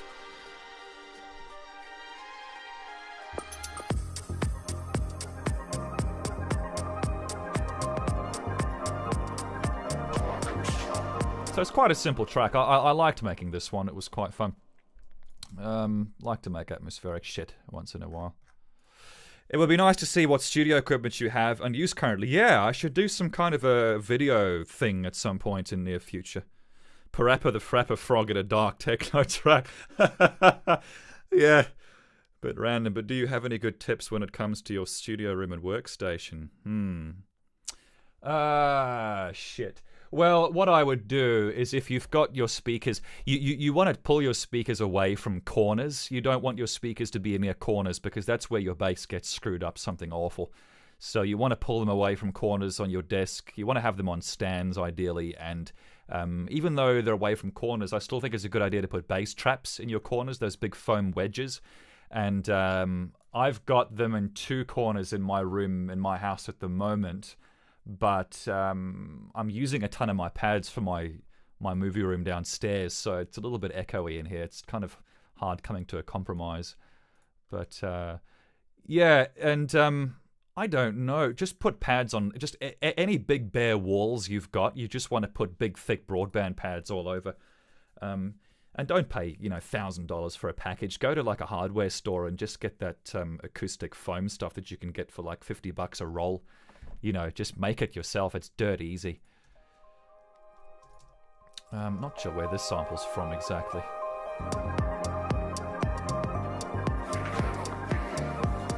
Yeah, I enjoyed making this track. I'd like to do more stuff like this, actually. I wish I had more of my stuff here, because this is all quite... a lot of this is just a bit shite, really. Nonsense, Who, Baba, OXP... Yeah, I've kind of taken you guys through most of this already. There's not really much left for me to do, except just sit here and answer questions. And as Eckhart Tolle says very wisely, Answer generates further questions. yes, so, you know, take it from the wise man, take it from the man with the wisdom. Yeah, so, I don't know, guys, how long have I been streaming for here? This doesn't feel like I've been going for very long. What would you recommend someone to do who wants to create music like you starting off? I'd just get a demo version of FL Studio, man. And just tinker around with it. Look at some basic tutorial videos. Maybe get some stuff going on Digital Tutors and Lynda. I think they have FL Studio tutorials. I don't know. How many days does it take to make a whole song together? Well, Dream Reaper, for example, was maybe 2 or 3 days. I don't think it took me that long. But in the case of client work, it can take 3 weeks because there's always changes. There's always, you know, trying to draw blood from a stone, having to make a piece of music out of a perfume bottle or something. Are the speakers and not headsets only for mastering then? Not really. Look, if you get a pair of KRK Rocket speakers, like I've got a pair of Rocket 8s, I should do a video where I show you guys all my equipment at some point. The Rocket 8s are great because they sound amazing, but they also give you a very transparent sound as well. Very flat and faithful, so they're excellent for mastering on. And I find usually you don't really know how your mix is until A, you listen to it on speakers, and B, you mix it in mono. So for example, if you go into your master channel here, right now you guys are listening to this in stereo. This is the beginning. Where's the fleshed out bit? So that's in stereo, but now let's put this in mono. Let's put this in mono. Let's pull a utility into the master channel here and put width on 0%. So this is now mono. If you're listening to this on a computer where your speakers aren't very far apart, you might not notice a difference anyway. But on headphones, you will hear that this is not stereo. And this is actually a very good way of mixing, because stereo flatters your mix. It makes it sound better than it is. You know, when you have 2 sources of audio, your brain and your ears have much more information to kind of you know, decipher what you're hearing. But when you've got a single audio source, like it is in mono, mixing is a lot more difficult. And that's why I like to mix stuff in mono. Like, for example, when I was doing my Mr. Houndtown track, I mixed it in stereo. And then I went back through mono, and I found all sorts of problems. The pads were not nearly loud enough. The, where are they? Those pads in that sort of, this bit here. I mean, there are still things there that I would like to clean up, especially if I go into mono and I listen again. You see, the vocals are actually louder than they need to be. See, in mono, those pads are actually a lot quieter, whereas in stereo, they're the perfect volume. So sometimes you have to compromise, but the reason you would mix in mono is because a lot of the time, if someone's listening to your music on a boombox or they're listening to it on an iMac where there isn't that massive stereo image, you know, the speakers are close together, they're far away from your head, it kind of is mono almost in that sense. Or if it's playing, you know, in a public space coming out of a loudspeaker or something, it makes sense to know how your mix sounds in mono. So that's some food for thought, I suppose. Sorry, I'm missing so many comments here, guys. What shirt should I wear? I don't know, something brown. Are you planning a Europe tour soon? Also, what vidya are you playing at the moment? What vidya? Vidya? Huh? You mean like video game? Also, are there any musicians you would love to collaborate with? Yeah, I think Geesh and P. Sus I still want to make some stuff with. I just never get around to it. Have you ever spent years on a track, and in retrospect, was it worth it? I've never spent years on a track, man. Have you? Christ. I spent a year... Well, no. I worked on Wishery, and then I worked on it again a year later. Speaking of tours, what about Sydney? Yeah, I guess so. I don't know. I'm not sure live performances is really my forte. You can figure out your address based on your house tour vids, by the way. Yeah, you probably can. Great tip regarding mono and stereo. Yeah, definitely try that out. Do you plan touring through Europe in the future? I would love to. Would you score a movie if asked? Yes, I probably would. If the money was good enough. This will be available to watch later. Yes, it will. The only reason the other stream wasn't available is because I seem to have the archive mode set to unlisted, which was kind of annoying. Video game. Yeah, I'm playing Doom at the moment. Doom is pretty freaking sweet. They just throw all the crap out of the window that you don't care about and just leave the action in there. It's fucking awesome. Whereas, and I'm going to get some flack for saying this, but Uncharted 4 is kind of the other way around. It's, well, it's very on rails. There's tons of open world stuff there that I wish I could explore and I wish I could build and develop, but I just can't. I've got to stay on the train car and I've got to just watch it all go by me on this scripted journey. But, you know, Uncharted 4 is just awesome from a technical point of view. It's fucking incredible. The soundtrack for Doom, oh, yes. Oh, absolutely. Amazing. It's just, it goes straight back to the roots, doesn't it? It's fantastic. What about Overwatch? Is Overwatch any good? I haven't played that just yet. I'm kind of concerned it's just another Team Fortress 2, but I could be wrong. The latest Doom game is amazing when it's doing what it does best. When it's doing all of its platforming and storyline bullshit, chuck it. Yeah, I have to agree with that. I don't know if you guys follow Stefan Molyneux on the internet recently. He does a whole bunch of videos on philosophy, but he did a video review of Doom lately, and he had kind of the same thing to say, which was that, you know, Doom's strength is hard and fast action, and the moment it goes into storyline, it just kind of falls over. Yeah, I did play Fallout 4. Amazing. Fallout 4 was fantastic. It's one of those games that you can spend hundreds of hours in. Oh my god, I'm getting tempted just talking about it. That voice sample you also used in that classic Saint Germain track. Yeah, that's right. Which he sampled from a jazz track somewhere, I understand. Thank you for showing me the Mighty Boosh. Oh, thanks very much. Yeah, Mighty Boosh is amazing, man. Oh, I really wish they'd do another season.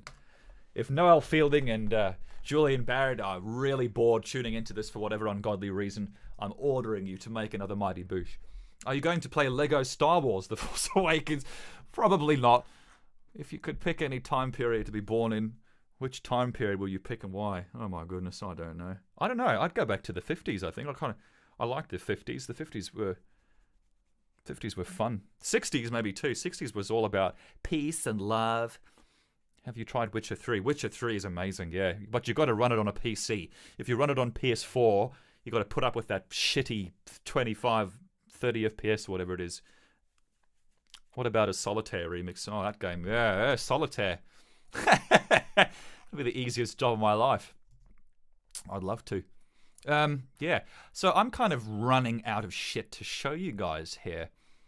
Kind of pissed off, really. I should have come a little bit more prepared. What I would do in future on the next stream is maybe try and get this working on my Alienware laptop, where I've got a lot more stuff. A lot of stuff that I haven't published as well, actually. Excuse me. Yeah, I've basically gone through all of this crap. Okay then. Well, I guess I'll answer some more questions and then I'll get going. It's been really, really cool sharing some stuff with you guys.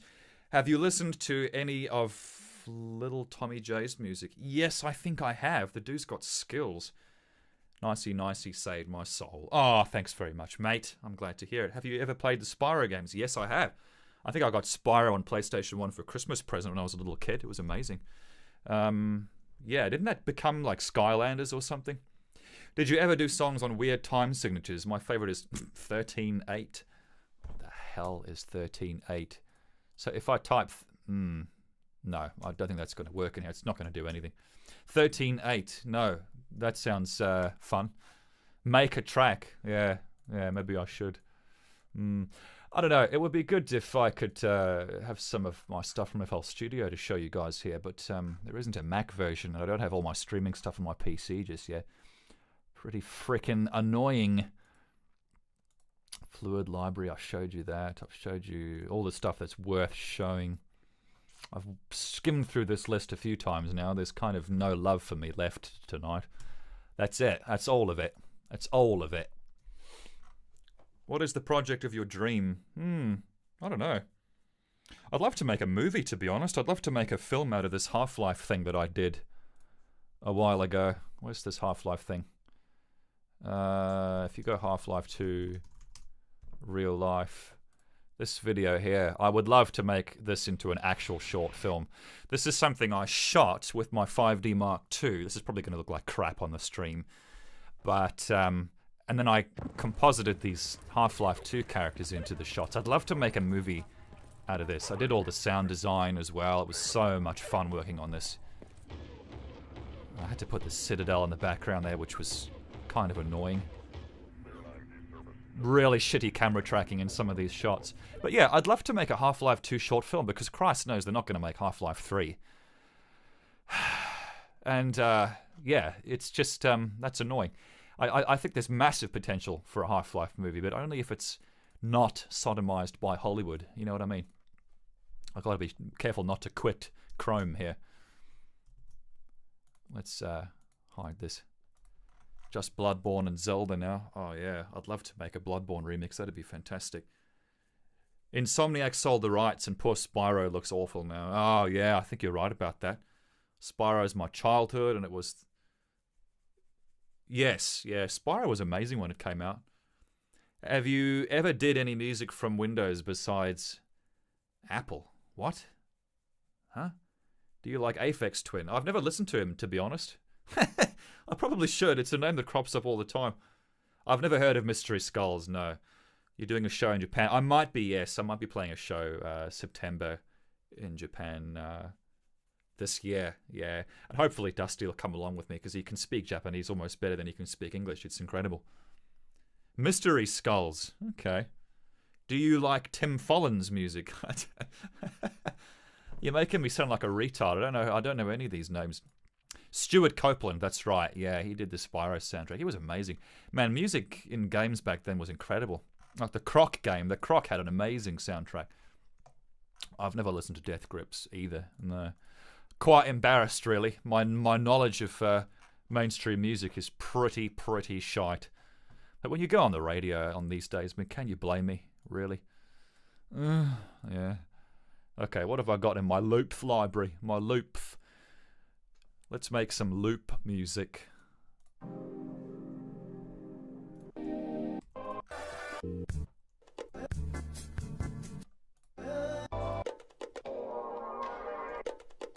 Okay, let's make some Ian Pooley style stuff. This is what I love about Ableton. You just chuck stuff in and it's like, yep, no worries. We'll time it for you.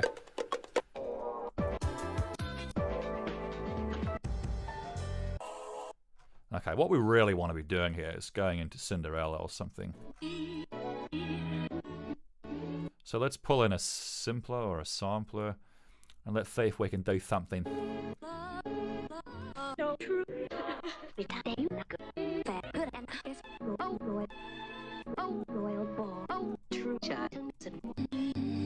The sample here I love, always...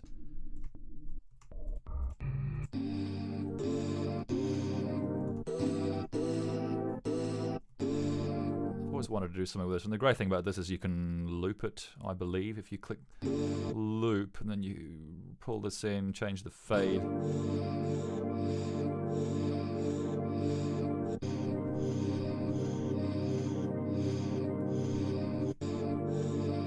Yeah, kind of like that. It's quite nice. But the problem is what to do with it. What to do with it. Yeah, I don't know what I would do with that. I mean, for me to sit here and piece something for you guys together is just going to take hours. It's not going to be a very entertaining stream, I'm sorry to say.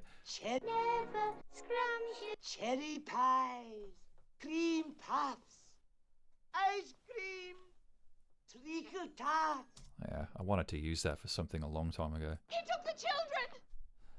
Never scrumptious as a scrum. Yes, that's Chitty Chitty Bang Bang. Truly. That's that Truly track. That's a nice... She could, Ted. Actually, yeah, let's Let's track this down. Let's do that. Pull it down to maybe 110. So I'm on the spot here. I'm on the spot, guys. I need some chords. Well, Fred. Okay, I need to go back into the original, my original Chitty Chitty archives from when I was like 12. Oracle. Actually,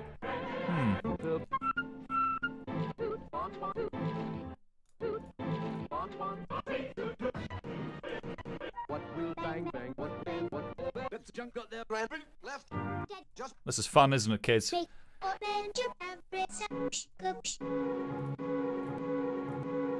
nothing you can do with that, is there?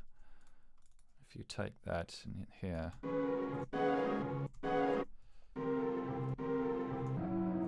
Not really. Just. That's a chord.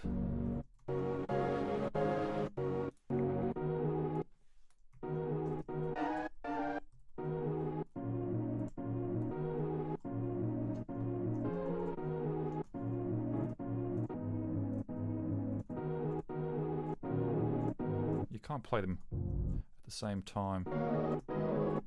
It just doesn't quite work.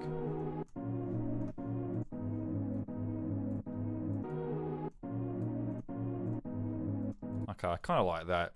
So I could record that with my keyboard, but because I'm running through Sunflower, I've got a massive latency. So this might be a kind of a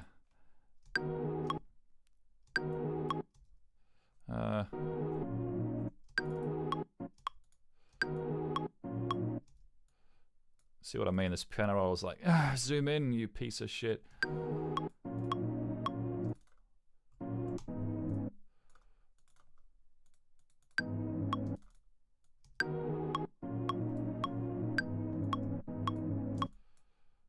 Pretty sure I've used this sample before someplace. I don't know where exactly.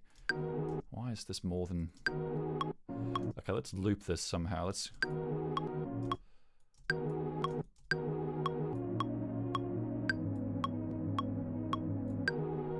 Give it a bit of...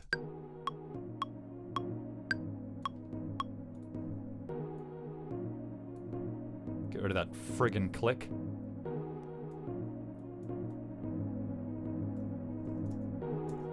Okay, what I might do now is group this. I'm doing this on iMac speakers as well, so I have to sort of guess what I need to do to this sample.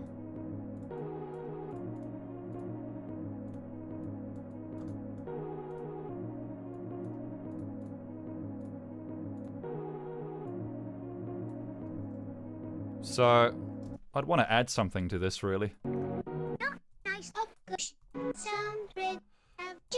Actually, if we go back into that Cinderella thing that I was using before.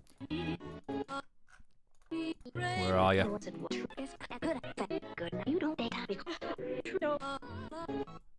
Where is it?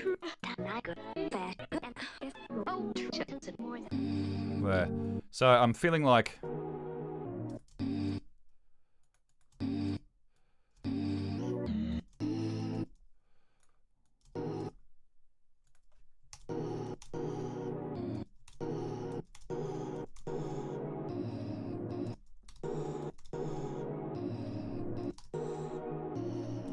Definitely not working.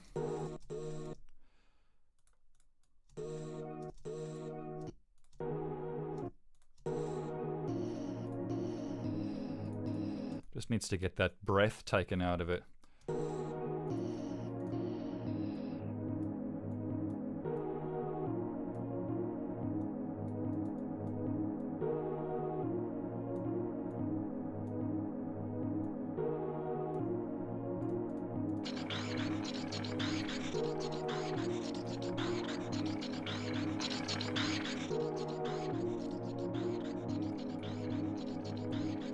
So then I might go chucking in like a, I don't know, a bass of some kind.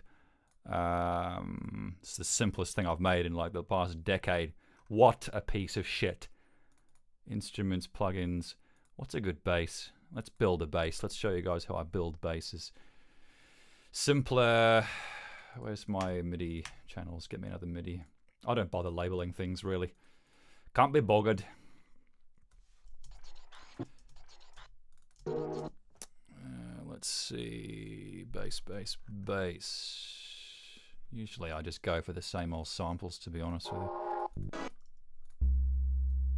So I'll start with this guy.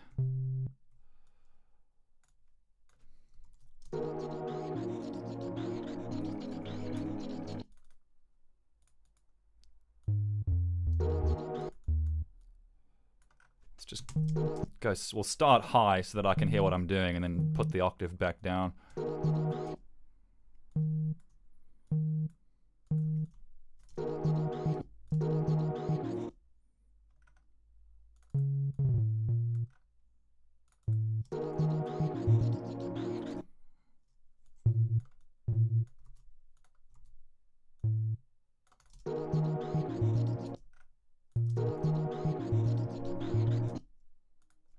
Probably just take these and rescale them. Whoops.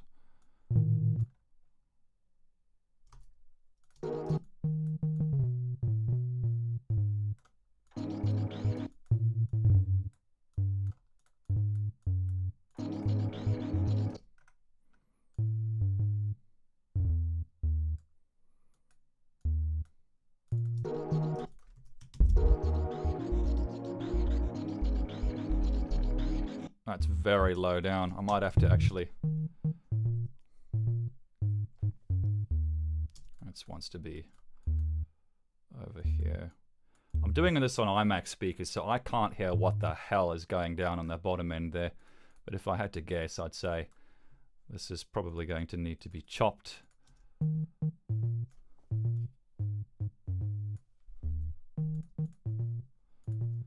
So let's just...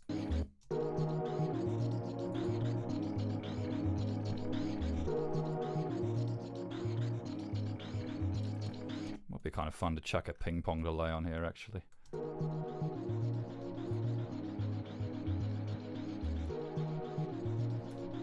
Did that just get a lot quieter?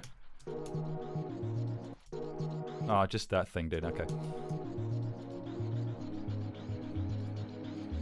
So then we might take sounds from, I don't know, where was I? Bits, shitty, whoa, shit. Let's pull out these P things. I probably set to stand with percussion. And again, I mean, I could go putting, you see, this is the thing, like, I just love putting samples straight onto the timeline. I hate having to make a drum rack and, tweak all the samples. And by the time I'm done building this machine, I want to go have a cup of tea, basically.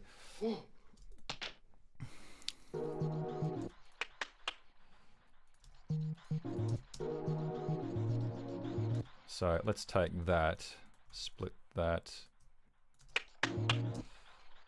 get that there maybe, duplicate those over.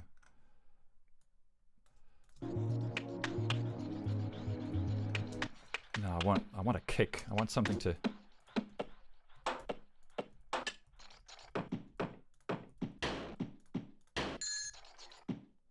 Okay, that might work as a kick, but I think I probably need to shape it just a little bit. It's a little bit boxy.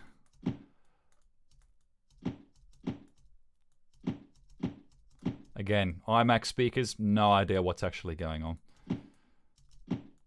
And I might just take that little bit on the top there down slightly.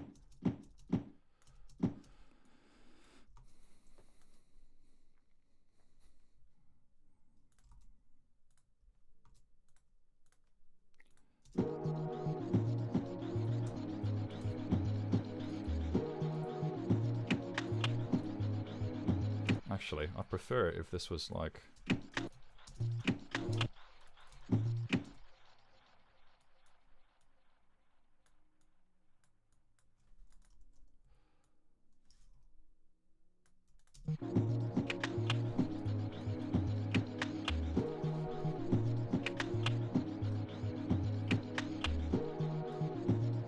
might try doing something with this friggin' bass. I'm not hearing it too well. I'm not hearing it as nicely as I'd like. I could chuck a saturator on there, but I don't think it's going to work out too well.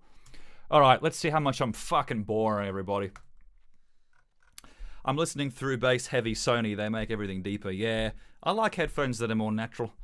He doesn't use synth generators, only samples. I could use synth generators, but to be honest, I don't like having to spend time making a bass sound when I just want to get my bass out. You know what I mean?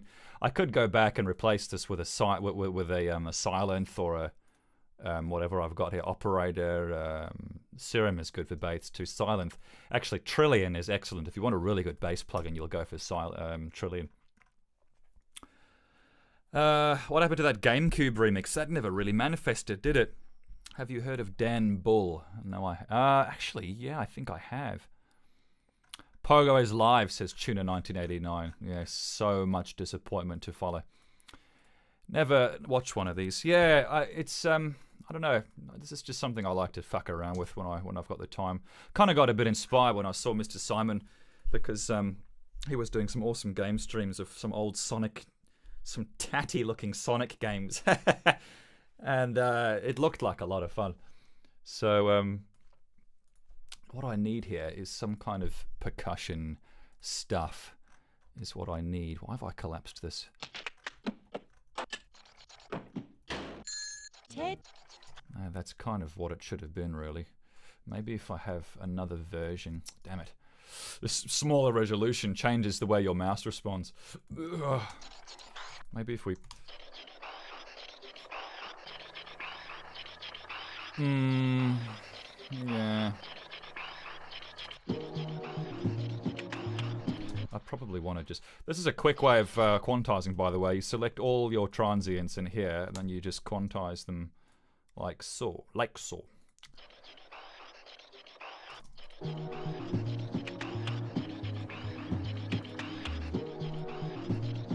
So, what I'm going to do here is...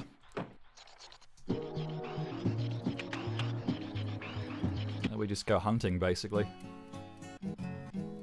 Ah, yes, the no worries stuff.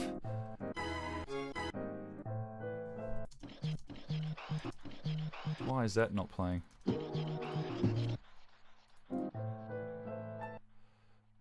That could be interesting. If you pitch it up.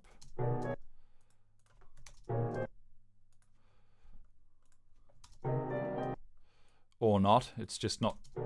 It's not going to massage.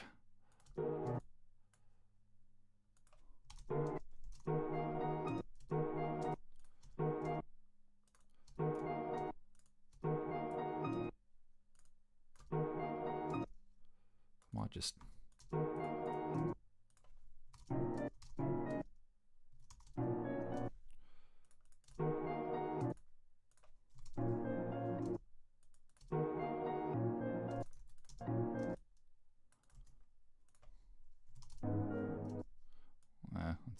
something alright, something emerging. Maybe.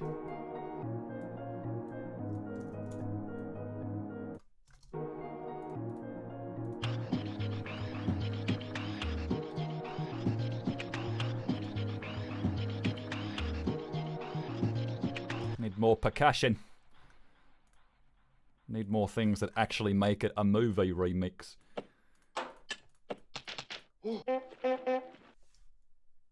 Well, look, you could put that horn in there just for shits and giggles, I suppose. Needs to be... And I would chuck in a nice reverb. Let's just say this is temp. When in doubt, chuck on a reverb. That's always the way. I'm not even going to choose a preset. Fuck it, who cares? Actually, what would be interesting is if you had a harmony on top of that. So you go like... I wonder if it can do a complex warp or if that's just not going to happen.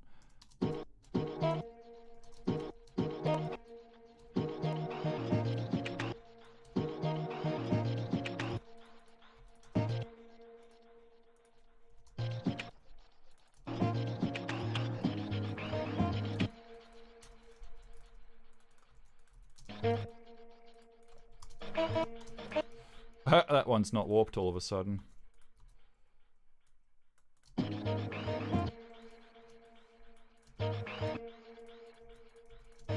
Some of these aren't on key properly. Hang on a second.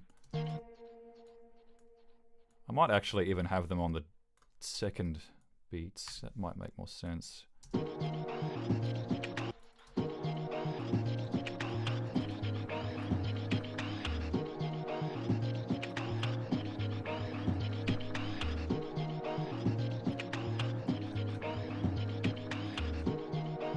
So I got no idea how this stupid shit sounds on iMac speakers, but you get the idea.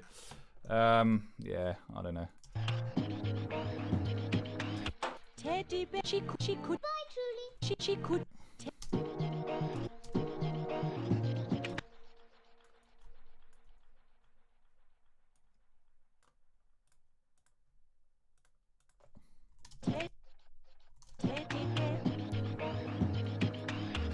That's the gayest thing I've ever heard.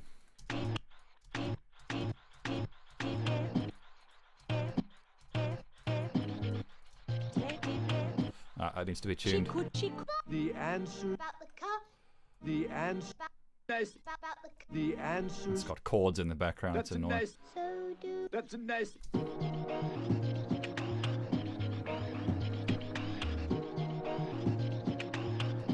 That's a. That's a nice. That's a nice ballad. So this is how I cheat. I just warp it. That's a nice ballad. Except that sounds crap. That's a nice. That's a nice. That's a nice. But again, I'd have a reverb on there just to make it more of an ambient thing than an actual vocal.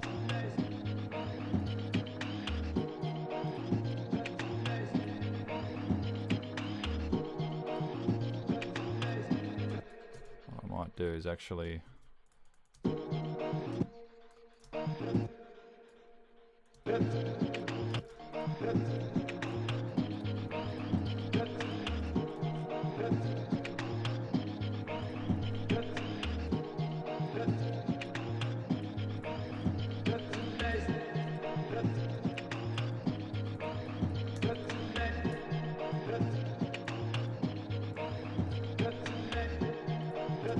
Sugar plums, true sugar. Actually, yeah, that might work in that spot there on the chord change. Sugar plums. Sugar, After some tunage. sugar. Sugar, sugar, sugar, sugar.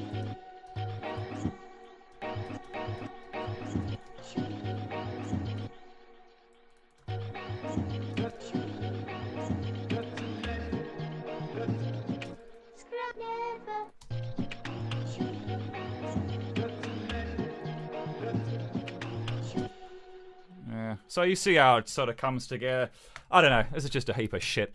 All right. So, yes. Everyone's getting bored, as I can well understand. Anyway, guys, I'm going to head off. Thanks so much for tuning in. What I'm going to do in my next stream is hopefully crack open FL Studio on my PC laptop and show you guys some stuff made inside FL, which I haven't actually shown you guys just yet. So. OBS. Okay, yeah, OBS looks like it's still working. Cool, cool, cool.